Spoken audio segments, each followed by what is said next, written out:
সুপ্রিয় শিক্ষার্থীবৃন্দ, আশা করছি তোমরা ভালো আছো। দীর্ঘদিন তোমাদের সাথে দেখা হচ্ছে না।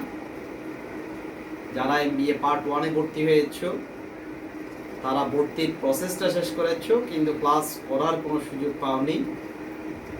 তো আমার একজন প্রিয় শিক্ষার্থী জানিয়েছে আমার ক্লাস নাকি তার বেশ ভালো লাগে, যদি একটা ক্লাস তাদের উদ্দেশ্যে দেই তাহলে তারা বেশ উপকৃত হবে।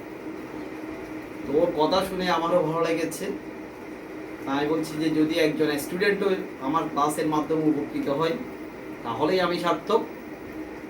সেই কারণে আমি চেষ্টা করে যাচ্ছি একটা ক্লাস পরিচালনা করার জন্য। তাহলে চলো আমরা আজকের ক্লাসে ফিরে যাই। আজকের ক্লাস পরিচালনা করছি আমি মোহাম্মদ হোসাইনুল আবেদিন, সহকারী অধ্যাপক, ব্যবস্থাপনা বিভাগ, সরকারি সিটি কলেজ, চট্টগ্রাম। আজকে আমি বিজনেস স্ট্যাটিস্টিক্স নিয়ে আলোচনা করব। এই কোর্সের প্রথম অধ্যায় নিয়েই আমি আলোচনা করব। তো প্রথম অধ্যায়ের আজকের ক্লাস থেকে যে লার্নিং আউটকামগুলি আমাদের আসবে সেগুলি আমি একটু পড়ে শোনাচ্ছি। 1 নম্বর হচ্ছে students will define the statistics. আমার শিক্ষার্থীরা পরিসংখ্যানকে সংজ্ঞায়িত করতে পারবে। Students will know the characteristics and importance of business statistics. আমার শিক্ষার্থীরা পরিসংখ্যানের বৈশিষ্ট্য এবং গুরুত্ব বুঝতে পারবে।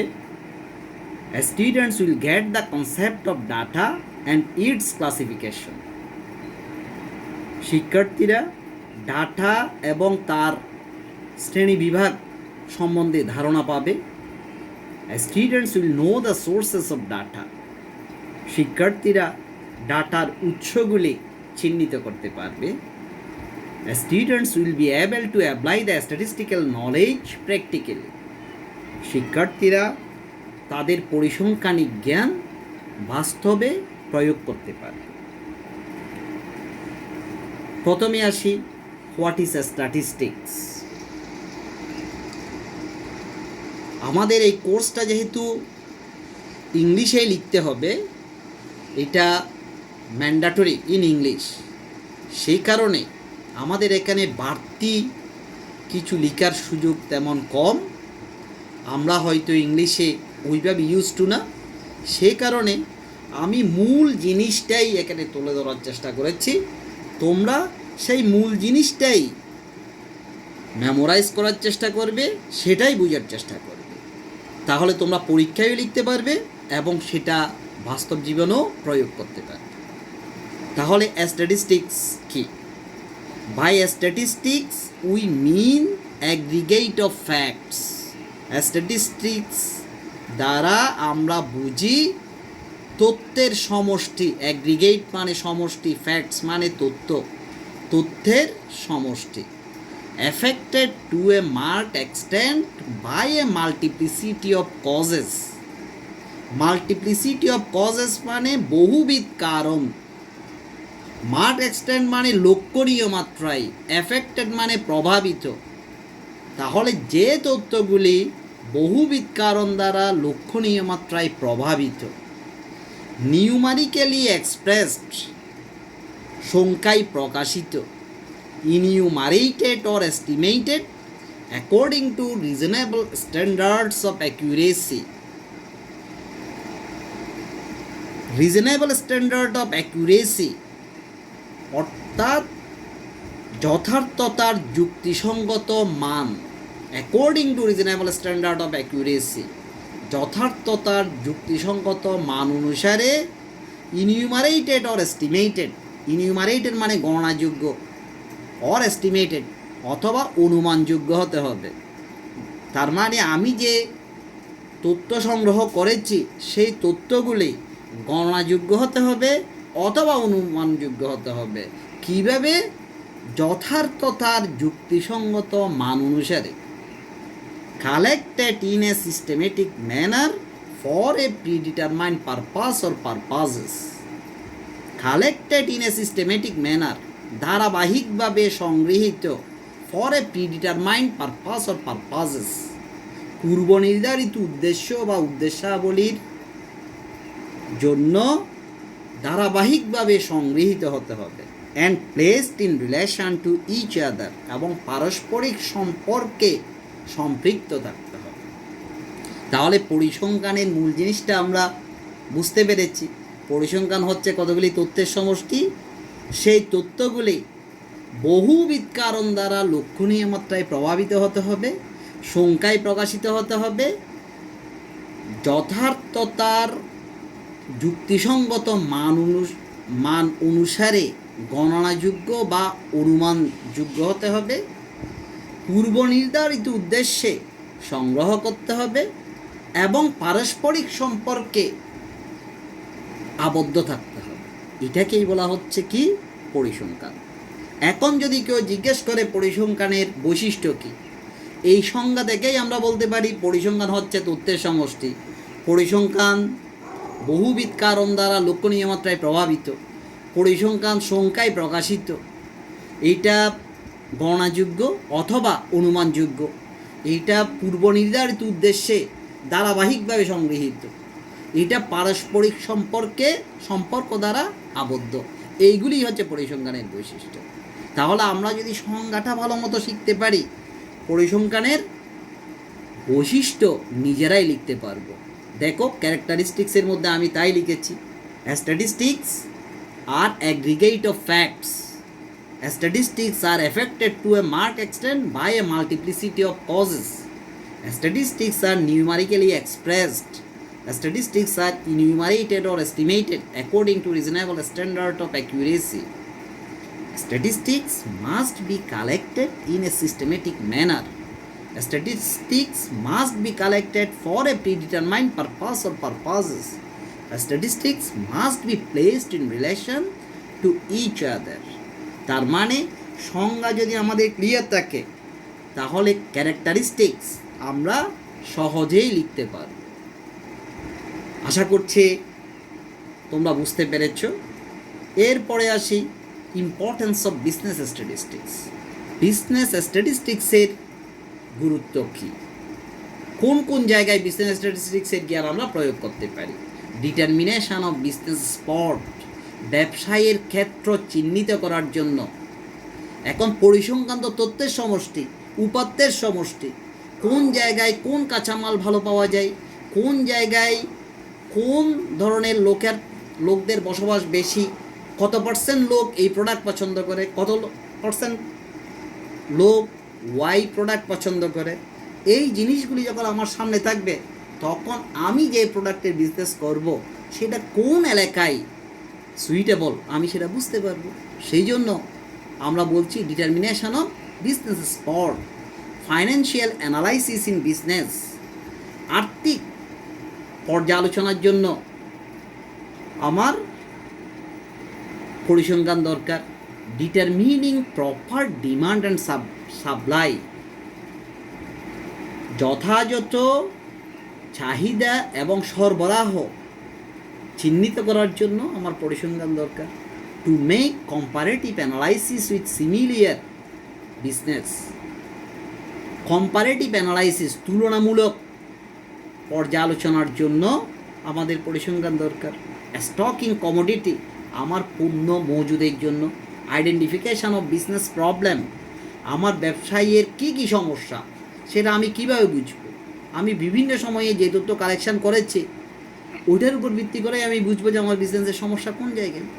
এস্টিমেটিং ওয়ার্কার্স স্কিল, আমার কর্মীদের দক্ষতা অনুমান করার জন্য। মেজারিং সিজনাল ভেরিয়েশন, আমার ঋতুগত পার্থক্য পরিমাপের জন্য পরিসংখ্যান দরকার। Determination of wages of labour, শ্রমিকদের মজুরি নির্ণয়ের জন্য পরিসংখ্যান দরকার। কী পরিমাণ কাজ করলে, কত পার্সেন্ট কাজ করলে তাকে কী পরিমাণ মজুরি দেওয়া দরকার সেটার জন্য আমার পরিসংখ্যান দরকার। বিজনেস ফোরকাস্টিং, পরবর্তী বিজনেস কী হতে পারে সেটা পূর্বানুমানের জন্য আমার পরিসংখ্যান দরকার। তো আশা করছি তোমরা বিজনেস স্ট্যাটিস্টিক্সের গুরুত্ব বুঝতে পেরেছ। এরপরে আসি ডাটা। ডাটা পরিসংখ্যানের জন্য খুবই গুরুত্বপূর্ণ একটা জিনিস। আমরা বারবার অঙ্ক করার সময় বলি যে ডাটা। এখন ডাটা কি? ডাটা হচ্ছে the collection of any number of related observations is called data. Any number of related observations, সম্পর্কিত কতগুলি জিনিসের সংখ্যা যখন আমি কালেকশন করব, কতগুলি জিনিসের সংখ্যা যখন আমি সংগ্রহ করব, সেইগুলিকেই বলা হচ্ছে, সেই সংখ্যাগুলির সমষ্টিকেই বলা হচ্ছে যে কি ডাটা। যেমন আমি 3 জনের স্টুডেন্টের ওয়েট কালেকশন করেছি। যেমন এক্স এর ওয়েট হচ্ছে 60, ওয়াই এর ওয়েট হচ্ছে 50, জেড এর ওয়েট হচ্ছে 55 কেজি। তাহলে এইগুলি হচ্ছে আমার ডাটা। ডাটা আবার 2 ধরনের প্রধানত, একটা হচ্ছে কোয়ান্টিটেটিভ ডাটা, আরটা হচ্ছে কি কোয়ালিটেটিভ ডাটা। কোয়ান্টিটি মানেই হচ্ছে পরিমাণ, যেটা পরিমাণ বুঝাই। The data which can be expressed in numerical form is called quantitative data. Example হচ্ছে একজন মানুষের হাইট, তাহলে হাইট কত? 5 ফিট 4 ইঞ্চি বা 5 ইঞ্চি বা 6 ইঞ্চি বা 6 ফিট। ওয়েট কত? 50 কেজি, 60 কেজি বা 65 কেজি বা 70 কেজি। পপুলেশন, জনসংখ্যা কয়জন, ওখানে কতজন উপস্থিত ছিল, তাহলে সেটাও সংখ্যার মাধ্যমে আমি প্রকাশ করছি, সেজন্য এটাকে বলা হচ্ছে কোয়ান্টিটেটিভ ডাটা। কোয়ালিটেটিভ ডাটা কোনটা? The data which can be expressed in numerical form, যে ডাটাগুলি নিউমারিক্যাল বা সংখ্যায় প্রকাশ করা যায় না। যেমন মানুষের গুণকে কি সংখ্যায় প্রকাশ করা যায়? কোনো টেস্ট, স্বাদকে, ঘ্রাণকে, আকর্ষণীয়তা, সেটাকে কি সংখ্যায় পরিমাপ করা যায়? সেই জন্য ওইগুলিকে বলা হচ্ছে কি কোয়ালিটেটিভ ডাটা। এক্সাম্পল হচ্ছে স্মেলস, টেস্ট, অ্যাট্রাকটিভনেস। তাহলে ডাটার পরিচয় আশা করছি তোমরা পেয়েছ। এরপরে আমরা আসি সোর্সেস অফ ডাটা। এই যে ডাটা আমি সংগ্রহ করব, কোথা থেকে সংগ্রহ করব? তাহলে সেই ডাটা সংগ্রহ করার উৎস 2 ধরনের, একটা হচ্ছে প্রাইমারি ডাটা আর একটা হচ্ছে সেকেন্ডারি ডাটা। যে ডাটাগুলি আমি প্রথম কালেকশন করছি, যেটা অন্য কেউ আগে কালেকশন করে নাই। যেমন আদমশুমারির সময় প্রত্যেক ঘরে ঘরে গিয়ে ইনভেস্টিগেটররা প্রত্যেক পরিবারের জনসংখ্যা কতজন সেটা লিখে নিয়ে আসে, ফাইনালি একটা রিপোর্ট তৈরি করে। তাহলে পপুলেশন সেন্সাস রিপোর্ট যেটা, সেটা হচ্ছে কি প্রাইমারি ডাটা, যেটা অতীতে কেউ ব্যবহার করে নাই, সেটার নাম হচ্ছে পপুলেশন সেন্সাস রিপোর্ট, সেটার নাম হচ্ছে প্রাইমারি ডাটা। তাহলে প্রাইমারি ডাটা কোথায় পাবো আমি? ডিরেক্ট পার্সোনাল ইন্টারভিউ, আমি সরাসরি আরেকজনের সাথে কথা বলবো, কথা বলে তথ্য নেব, ওর ফ্যামিলিতে কয়জন আছে, কার বয়স কত, details. Indirect oral investigation, information through local correspondents, schedules send through enumerators, mailed questionnaire method. এই মেথডগুলির মাধ্যমে আমি প্রাইমারি ডাটা কালেকশন করি। এরপরে হচ্ছে কি secondary data, the data which are already collected by other persons or agencies and investigator just uses them। যে ডাটাগুলি পূর্বে আরেকজন ব্যক্তি সংগ্রহ করেছে, আমি জাস্ট ব্যবহার করছি, তার নাম হচ্ছে সেকেন্ডারি ডাটা। উদাহরণ কি? If research worker uses population report for some study, যদি একজন গবেষক তার অধ্যয়নের ক্ষেত্রে পপুলেশন সেন্সাস রিপোর্টকে ব্যবহার করে, তাহলে সেটা তার জন্য সেকেন্ডারি ডাটা, কারণ তিনি তো সেগুলি সংগ্রহ করেন নাই, সেটা অন্যরা কালেকশন করেছে সরকারিভাবে, সেটা আমরা এখন নিজেরা ব্যবহার করছি। কোন অঞ্চলে কী পরিমাণ লোক আছে, কোন বয়সের লোক আছে, সেটা আমি ব্যবহার করছি, সেটাকে বলা হচ্ছে কি সেকেন্ডারি ডাটা। এখন সেই সেকেন্ডারি ডাটা আমি কীভাবে কালেকশন করব? উৎসগুলি ধারাবাহিকভাবে আমি বলছি, গভর্নমেন্ট পাবলিকেশনস, যেমন Bangladesh trade journal, Bangladesh bank bulletin, Bangladesh statistical bureau, estimates of national income, census report, এইগুলি থেকে আমি কালেকশন করতে পারি। সেমি গভর্নমেন্ট পাবলিকেশনস বলতে যেমন বিভিন্ন সিটি কর্পোরেশন তাদের অ্যানুয়াল যে রিপোর্টগুলি বের করে ওখান থেকে আমি কালেকশন করতে পারি।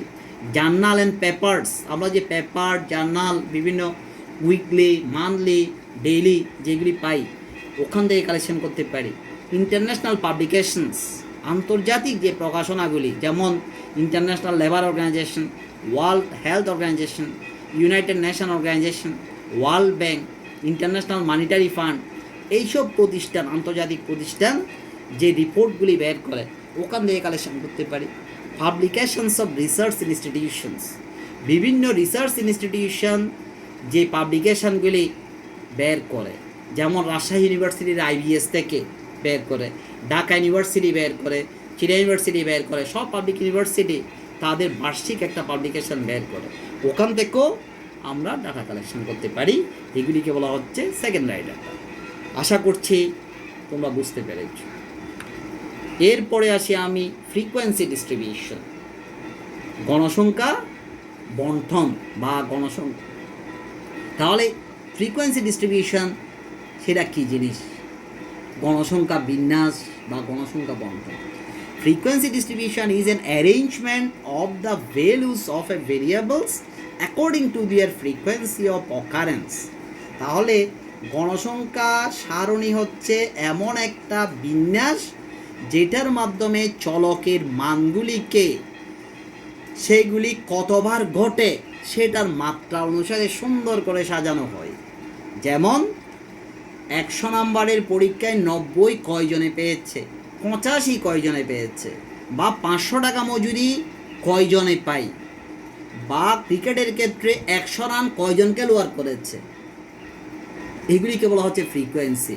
ওই অনুসারে যখন আমি ধারাবাহিকভাবে সাজাবো তার নাম হচ্ছে ফ্রিকোয়েন্সি ডিস্ট্রিবিউশন। ফ্রিকোয়েন্সি ডিস্ট্রিবিউশন আবার দুইভাবে সাজানো যায়, একটা হচ্ছে ডিসক্রিট বা আনগ্রুপ ফ্রিকোয়েন্সি ডিস্ট্রিবিউশন, আরটা হচ্ছে কন্টিনিউয়াস ফ্রিকোয়েন্সি ডিস্ট্রিবিউশন।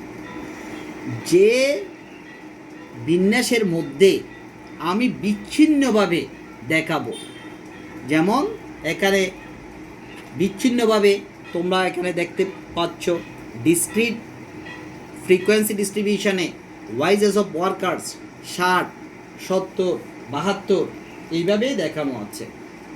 এখানে দেখতে পাচ্ছ তোমরা 60, 70, 72, 75, 85, 100, 120 বিচ্ছিন্নভাবে কিছু মজুরির কথা দেওয়া আছে। ওয়াইজে 60 জনে 60 টাকা পাই 2 জনে, 70 টাকা পাই 5 জনে, 72 টাকা পাই 10 জনে, 75 টাকা পাই 20 জনে, এইভাবে বিচ্ছিন্নভাবে দেওয়া আছে। সেই জন্য এটাকে বলা হচ্ছে ডিসক্রিট বা আনগ্রুপ ফ্রিকোয়েন্সি ডিস্ট্রিবিউশন। পাশেরটাতে তোমরা দেখতে পাচ্ছ এখানে 0 থেকে 5, 5 থেকে 10, 10 থেকে 15, 15 থেকে 20 একটা গ্রুপ। 0 থেকে 5 টাকা ইনকাম করে তাদের গ্রুপে আছে 3 জন। 5 থেকে 10 টাকা ইনকাম করে তাদের গ্রুপ আছে 8 জন। 10 থেকে 15 টাকা আছে তাদের গ্রুপে 22 জন। তাহলে the table which shows the values of variable in groups and also the corresponding frequencies side by side, যেখানে একটা গ্রুপকে শো করা হয় এবং পাশে তাদের ফ্রিকোয়েন্সির সংখ্যা দেখানো হয়, তাকে বলা হচ্ছে কি কন্টিনিউয়াস ফ্রিকোয়েন্সি ডিস্ট্রিবিউশন। তাহলে আমরা ডিসক্রিট ফ্রিকোয়েন্সি ডিস্ট্রিবিউশন এবং কন্টিনিউয়াস ফ্রিকোয়েন্সি ডিস্ট্রিবিউশন বুঝতে পেরেছি। তাহলে আমরা একটু প্র্যাকটিস করি। এখন প্র্যাকটিক্যালি আমরা কীভাবে কাজ করব সেটা দেখি। 40 students of MBA secured the following marks of statistics out of 100 marks in a class test. MBA এর একটা ক্লাস টেস্টে পরিসংখ্যানে 100তে কত নাম্বার পেয়েছে তার নাম্বারগুলি নিম্নে দেওয়া আছে। Present the data in a discrete frequency distribution. তাহলে এই ডাটাগুলিকে ডিসক্রিট ফ্রিকোয়েন্সি ডিস্ট্রিবিউশনে দেখাও। তাহলে ডিসক্রিট ফ্রিকোয়েন্সি ডিস্ট্রিবিউশন কিছুক্ষণ আগে আমি পড়েছি, আরও একবার দেখাচ্ছি তোমাদেরকে। তাহলে ডিসক্রিট মানে বিচ্ছিন্ন, আনগ্রুপ, যেখানে সংখ্যাগুলি বিচ্ছিন্ন অবস্থায় আছে, এইভাবে সাজাতে বলেছে। তাহলে এই অঙ্কের মধ্যে আমি দেখব কোন সংখ্যাগুলি বারবার আছে। যেমন 11 আছে, 11-র পরে 12 আছে কিনা দেখব। 12,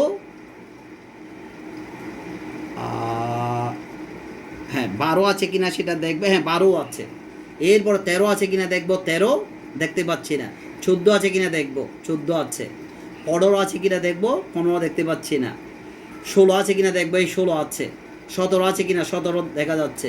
18 দেখা যাচ্ছে। 19 আছে কিনা দেখব, 19 নাই। তাহলে 20 আছে। 21, 22 আর কিছুই নেই। তাহলে আমরা কী কী পেয়েছি? 11, 12, 14, 16, 17, 18, 20, সেইগুলি আমি লিখে ফেলছি এখানে। দেখো মার্কসগুলি আমি ওইভাবে লিখে ফেলছি। এখন 11 কয়বার আছে, 12 কয়বার আছে, 14 কয়বার আছে, সেটা আমি একটু দেখার চেষ্টা করছি। একটু দেখো তাহলে 11 কয়বার আছে এখানে। 11, প্রথম 11 কয়বার আছে? 11-11-র পাশে একটা টালি মার্কস, এটাকে বলা হয় টালি মার্কস, একটা চিহ্ন দিয়েছি। এরপরে দেখব কি আছে, 16-16 ওখানে আমি একটা টালি মার্কস দিয়েছি।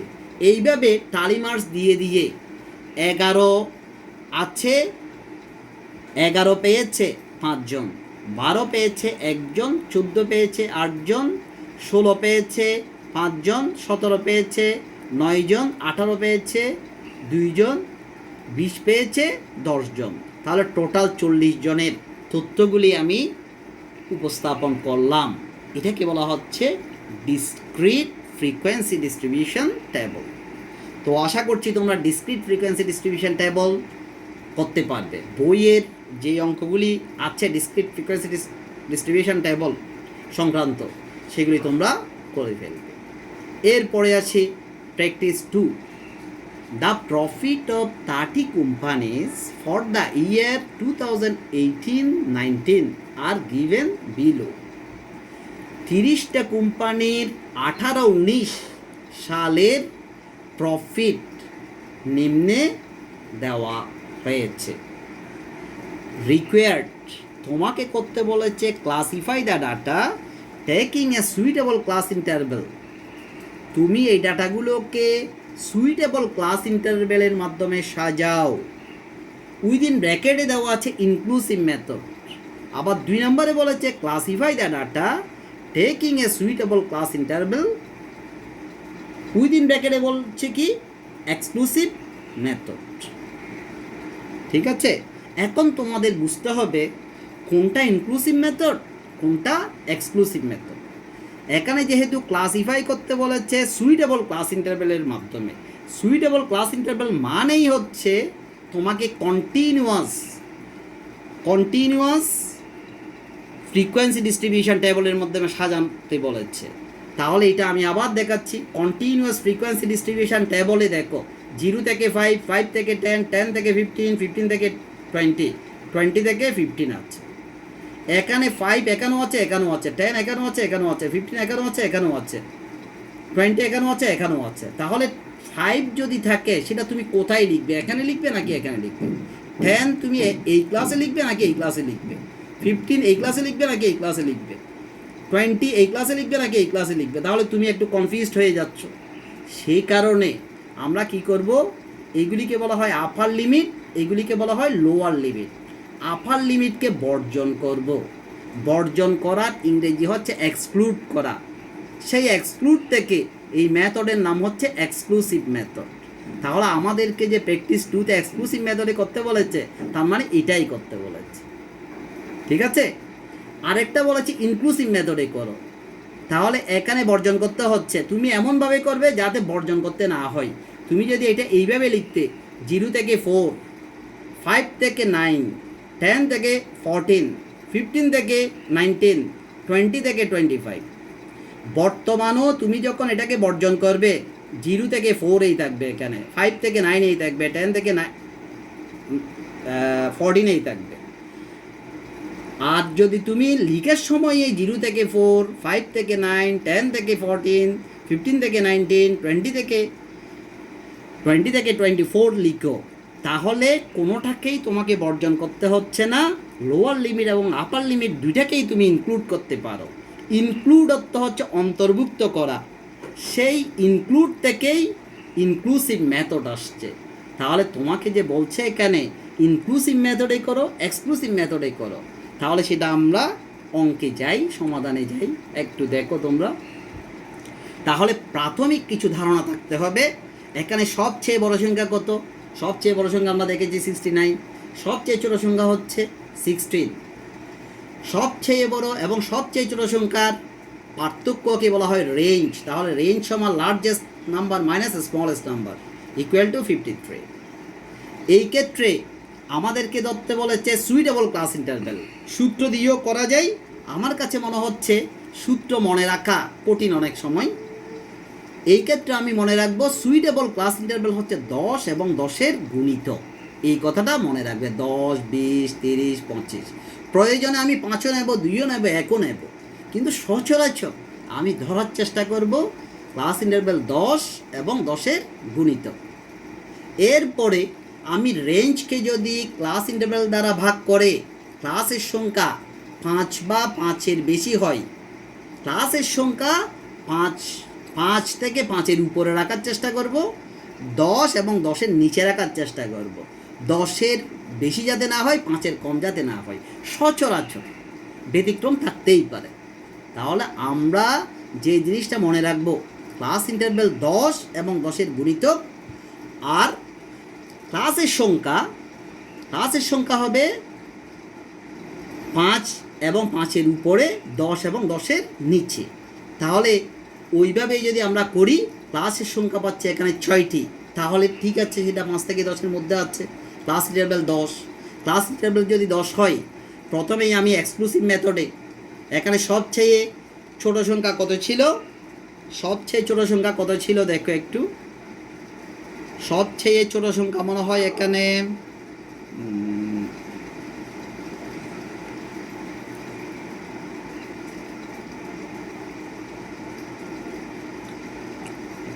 সবচেয়ে ছোট সংখ্যা হচ্ছে 16।